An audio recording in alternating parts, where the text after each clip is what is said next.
Alors, tout le monde a lelo, bien mon son excellence, monsieur le bourgmestre, na katia marché na bino a président na Daipen. Et c'est un eza nini vraiment comme on mokondi en plein salon.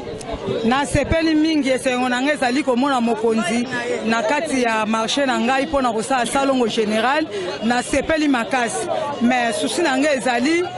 wenze nde tolela wenze to moko tosalaka oyo tosalaka na oyo tosali lelo lokwa mokonzi ye oyo nde eza spécial message biso tokoki kotindela ye na oyo nyonso eleki tosepeli problème biso totelemaka tosala oyo esami lelo batelemelaka biso balingaka te mais tosepeli lokwa tosali salon général na ye moko mokonzi. Mbote maman. Bonjour papa. Comment on a? Comment on a maman jolie à quoi? Ok maman jolie ebisa biso quand même na mukuse souci na yo pona que na mboka oyo Daipen yantelo o mokonzi ko sala bino. En tout cas merci beaucoup pour la parole. Toza awa tozoteka toni toyebi ke toteka na balabala parce que place à côté ka ezati ba aider biso vraiment ba sele biso wenzi so ba sele biso wenzi ba te ba pavillon pour prêter koti tokozala en tout cas tokonyo kwa mate ndetinga naza na âge na ngambo ndana kufela mobile 5 ans moi na ngali boso na université donc so inga na tekité na ça ndeti leo déjà toteka te parce que kalaté 12 heures bon aider biso bokonza moko azana charge makasi na sima na ye soki peuple zo souffrir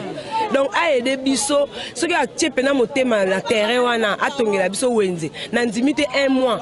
coûte zebele donc soki a tcheka mayele wana taba une semaine ou 2 semaines tozu place to fandi to remis tout ça soude to ebi ke to na danger parce que awa eza vraiment makadama munene ba bise utaka ba voyage ya ka so pe sali o loko mo salamia o frère soki ne be cd sili to kufe bele ozane sobe mobutu atika bazani sika ko tia biso wind wana leta somba muto azoboya aw azana droit te aboya awa bacha wenze tozani sika ya mnene batela biso wind atozana population ebele maluko eza awa